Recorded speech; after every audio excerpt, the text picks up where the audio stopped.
Welcome to This Explainer. Today, we're unpacking one of the absolute most thrilling, high-stakes constitutional clashes in modern democratic history.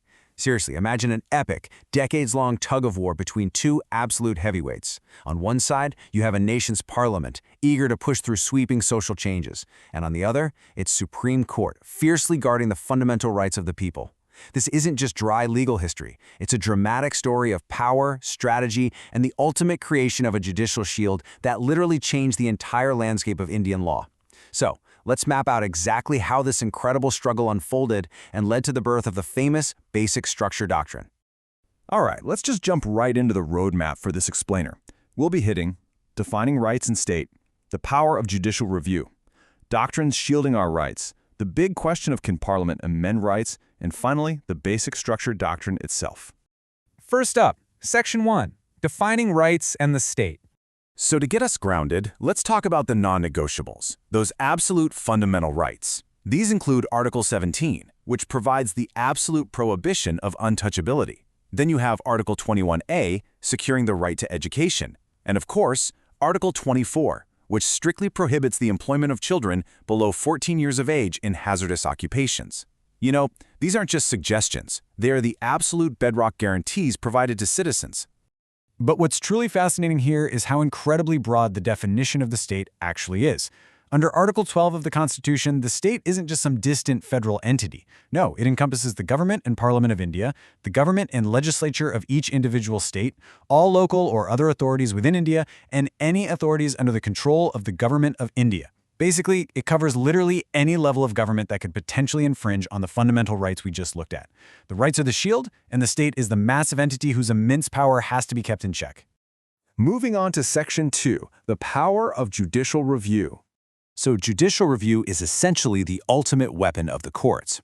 It's the power of the judiciary to review the actions of the legislature or the executive and to declare them entirely null and void if they aren't in accordance with the Constitution. Now, interestingly, this concept actually evolved over in the USA. Way back in 1803, in the famous Marbury versus Madison case, U.S. Chief Justice Marshall established this power, declaring that the Constitution is the supreme law of the land. If a law violates it, the judiciary can just strike it down. And this exact principle was adopted to ensure the fundamental rights in India's Constitution actually have teeth. Which brings us to Section 3, the doctrines shielding our rights. Okay, the first tool in the shed is the doctrine of severability. Sounds super technical, right? But let's de-jargonize it. Severability simply means cutting out just the bad part of a law. Think of it kind of like carefully cutting a bruised spot out of an otherwise perfectly good apple. According to Article 13 of the Constitution, if a law violates a fundamental right, it's declared void only to the extent of that specific inconsistency. And this applies across the board.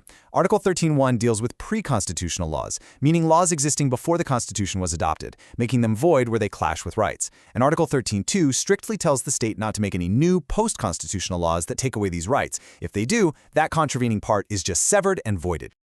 But wait, what if a law isn't inherently bad, but just temporarily clashes with a right? Enter the doctrine of eclipse. Take the Bakaji Narayan case. The Supreme Court ruled there that an inconsistent law isn't necessarily dead completely. Instead, it's merely overshadowed or eclipsed by the fundamental right.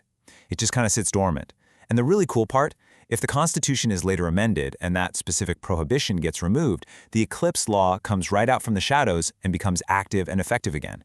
Later on, in the Sri Ambika Mills case, the Supreme Court clarified that this clever little doctrine of eclipse applies to both pre- and post-constitutional laws. Section 4. Can Parliament actually amend these rights? The opening shot of this epic battle was fired almost immediately after the Constitution was born. The First Amendment Act of 1951 is what really sparked the core conflict. Parliament added Article 15.4 to make special provisions for socially and educationally backward classes. But, much more aggressively, they added Article 31B and the now infamous Ninth Schedule. Here was the trick. Any social legislation or land reform act that Parliament dropped into this Ninth Schedule was completely shielded. I mean, it was legally immune from judicial review entirely.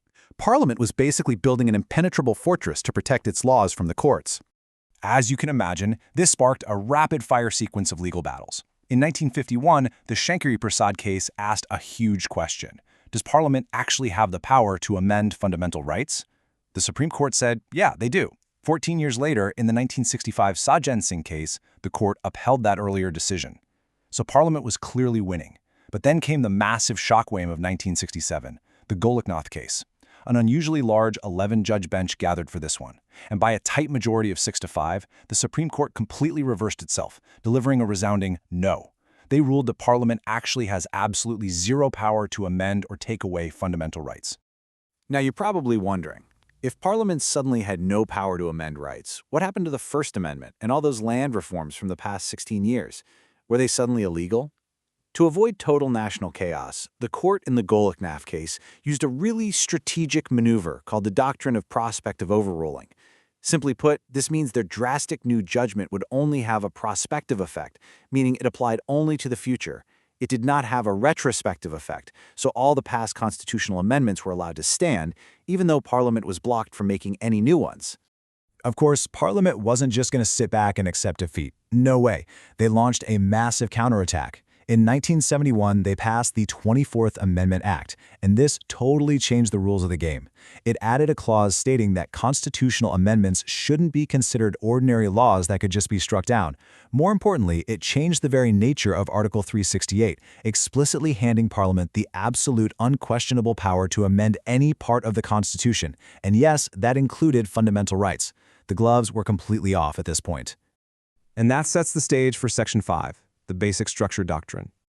Just to give you an idea of the sheer scale of what was about to happen, we need to quickly think about how the Supreme Court structures its benches.